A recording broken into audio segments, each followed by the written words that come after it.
Assalamualaikum warahmatullahi wabarakatuh.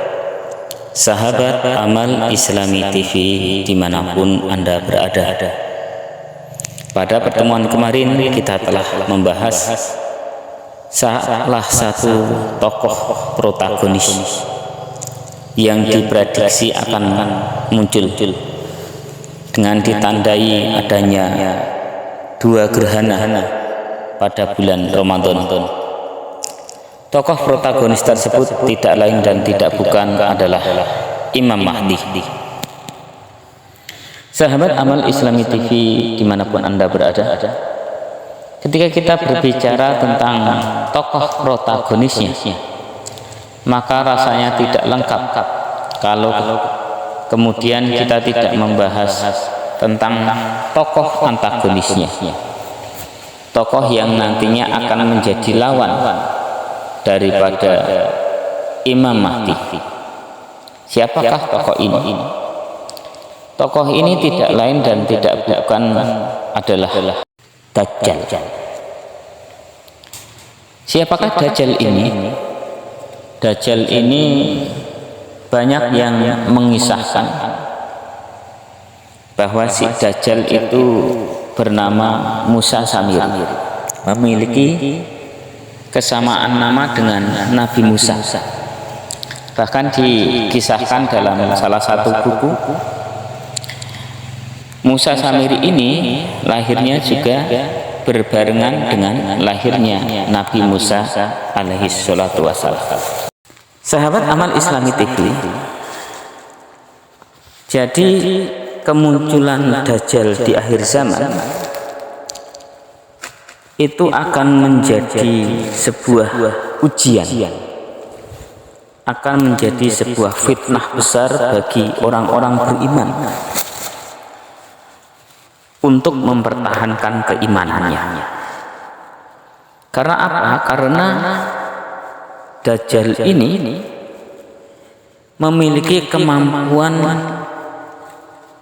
yang hampir-hampir seperti kemampuannya Tuhan. Apapun yang ia ucapkan maka akan terwujud, apapun yang ia larang maka tidak akan terjadi. Begitulah kemampuan Dajjal, sehingga dia nantinya akan menjadi fitnah besar bagi keimanan seorang mukmin. Sahabat Amal Islami TV dimanapun Anda berada, dalam sebuah kitab yang ditulis dalam bentuk syair bahasa Jawa disebutkan, Bismillahirrahmanirrahim, Allahumma salli wa sallim ala Sayyidina wa maulana Muhammadin adada ma bi'ilmillahi salatan daimatan bidawami mulkilahi. Ing sawise bumi kebak wong ibadah, Allah muji apa iman ora owah. Dajjal muncul ing kawitan kaya-kaya, wong kang soleh ngajak taat dat kang mulya. Akeh banget wong kang anut sarwa demen, nuli ngaku Nabiullah ko temen. Wiwit iku wong kang ngerti padha ngeduh, sebab Kanjeng Rasul sampun nate dawuh, ora ana nabi maneh ing sakwise Nabi kita Muhammad selawase. Nuli Dajjal ngaku dadi pangerane, wong sak jagat perintah nyembah ing dhewekane. Pawaane pendek kepok rambut kaku, mripat siwer siji mondol kaya tuku. Tengah batho ana tulisane kafir, saben mukmin bisa maca nuli nyingkir. Sadurunge Dajjal muncul ana mangsa, tanpa udan tanpa panen telung warsa. Sapa gelem bisa mlebu suwargane, kang digawa ngalor ngidul sak balane. Sandang pangan tumpuk-tumpuk ora kurang, ijon-ijon banyu buah lan rumangka. Saknyatane padha mlebu ing neraka, ora krasa sebab tuman suka-suka. Sangka iku aja lali nasib nira, ing akhirat kanthi amal mundhak lara. Dajjal nggawa nerakane rupa geni, bulat-bulat kanggo sapa wong kang wani. Kanjeng Rasul nate dawuh sapa wonge, maca tasbih ilang lesu lan ngoronge. Sapa wonge tampa coba kudu njegur, nerakane Dajjal ora susah njegur. Sabar nyuwun tulung maos kawitane, surat Kahfi kanthi ikhlas ing atine. Jegur geni ora bakal ngobong raga, nanging mati terus mlebu ing swarga. Fitnah Dajjal ngekirisi wong kang iman, yen dak kuat bakal dadi kafir pisan. Bakal manut Dajjal kabeh jilmu wadon, kang matane tansah nyawang dunya mawon. Wong kang adoh saking alim kang keaman, luwe-luwe wong Yahudi ora fatal. Muga-muga anak putu padha imut, ngudi dawuhipun iman ingkang patut. Kanthi sregep maca Quran lan ibadah, luru ilmu kan manfaat lan jamaah. Iku masjid langgar ojo oleh kosong, ojo nganti ing akhire padha mlengkong. Allahumma salli wa sallim ala sayyidina wa maulana Muhammadin, adada ma fi ilmillahi salatan daimatan bidawami mulkilahi.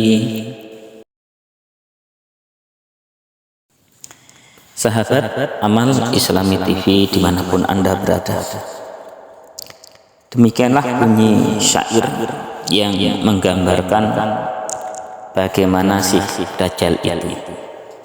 Jadi dijelaskan di sini bahwasannya setelah bumi ini nanti penuh dengan orang-orang yang beriman dan taat kepada Allah Subhanahu wa Ta'ala, maka kemudian Allah akan menguji apakah iman mereka akan berubah ataukah akan tetap, yaitu dengan mengirimkan satu tokoh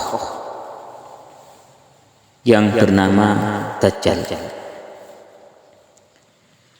Pada permulaannya Dajjal ini muncul seolah-olah dia tampil dengan sosok yang sangat soleh, sangat alim, dan sangat taat kepada Allah Subhanahu wa Ta'ala awal kemunculannya, sehingga pada nantinya banyak sekali orang itu akan mengikuti, sangat suka untuk mengikuti bagaimana cara Dajjal ini dalam beribadah.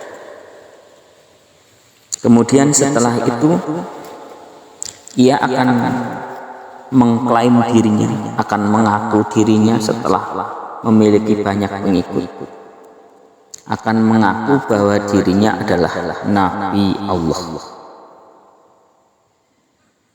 Sehingga kemudian orang-orang yang faham dan mengerti tentang agama, maka kemudian mereka akan mulai menjauh daripada tokoh ini, karena mereka sangat yakin dan percaya terhadap sabda Rasulullah Sallallahu Alaihi Wasallam bahwasannya setelah beliau tidak akan ada lagi nabi yang diutus oleh Allah Subhanahu wa Ta'ala untuk manusia.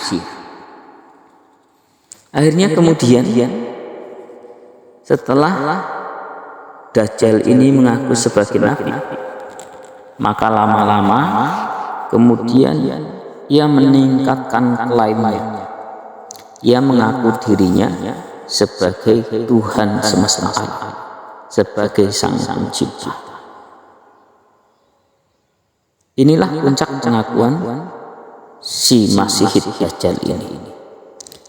Maka kemudian sejak saat itu orang-orang beriman akan mulai menjauh darinya.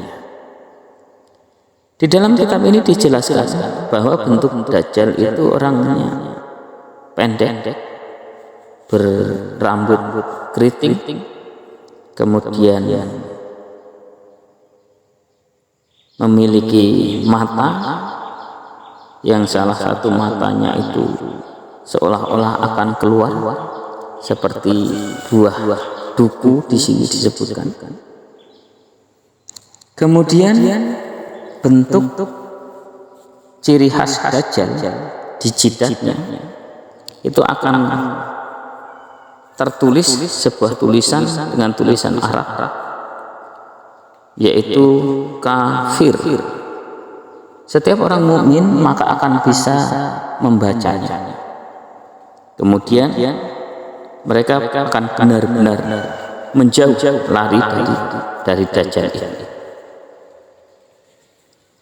Sebelum Dajjal ini muncul, akan ada suatu masa di mana akan terjadi kemarau panjang dan gagal panen selama 3 tahun. Dajjal akan menguasai dunia selama 40 hari dan tidak ada satupun tempat di bumi ini yang tidak akan didatanginya kecuali kota Mekah dan Madinah. Sahabat Amal Islami TV dimanapun Anda berada, kemudian si Dajjal ini akan membawa sebuah kemakmuran. Jadi digambarkan bahwa ia itu akan membawa surga di tangan kanannya dan neraka di tangan kirinya, sehingga nantinya para pengikut Dajjal pada waktu itu akan mengalami kemakmuran yang sangat luar biasa. Mereka tidak akan mengalami kekurangan makanan, tidak akan mengalami kekeringan, tidak akan mengalami kemiskinan dan kelaparan. Berbanding terbalik dengan keadaan orang-orang beriman yang akan mengalami begitu kesulitan di dalam hidupnya. Akan tetapi pada dasarnya itu semua hanyalah ujian dan cobaan bagi keimanan kita semua. Jadi seandainya kita nantinya itu kemudian diperintahkan oleh Dajjal atau akan dimasukkan ke dalam nerakanya Dajjal, maka sebagai seorang beriman itu lebih baik kemudian menerjunkan diri ke dalam nerakanya Dajjal. Karena apa? Karena pada hakikatnya kita masuk ke dalam surganya Allah Subhanahu wa ta'ala. Kemudian Rasulullah bersabda, nate dawuh bahwasannya jika kita ingin agar terbebas dari fitnahnya Dajjal, agar kita ketika Dajjal muncul kita tidak akan kehausan dan kelaparan, maka kita harus mengamalkan, membiasakan diri untuk selalu membaca 10 awal dari surat Al-Kahfi dan 10 akhir surat Al-Kahfi, sehingga pada akhirnya kita semua akan mendapatkan pertolongan dari Allah Subhanahu wa ta'ala ketika Dajjal ini muncul. Sehingga nanti orang-orang beriman ketika Dajjal muncul, ketika mengalami kehausan, ketika mengalami kelaparan, maka makanan orang-orang yang beriman adalah bertasbih kepada Allah Subhanahu wa ta'ala. Sahabat Amal Islami TV dimanapun Anda berada, semoga kita semua dijauhkan dan diberikan perlindungan oleh Allah Subhanahu wa ta'ala dari fitnah Dajjal. A'udzubillahi minasyaitonirrajim. Bismillahirrahmanirrahim. Allahumma inni a'udzubika min adzabil qabri wa min adzabin nar wa min fitnatil mahya wa mamati wa min syarri fitnatil masyihid dajjal. Amin amin ya rabbal alamin. Subhanakallahumma wa bihamdika asyhadu an la ilaha illa anta astaghfiruka wa atubu ilaik. Billahi taufiq wal hidayah. Wassalamualaikum warahmatullahi wabarakatuh.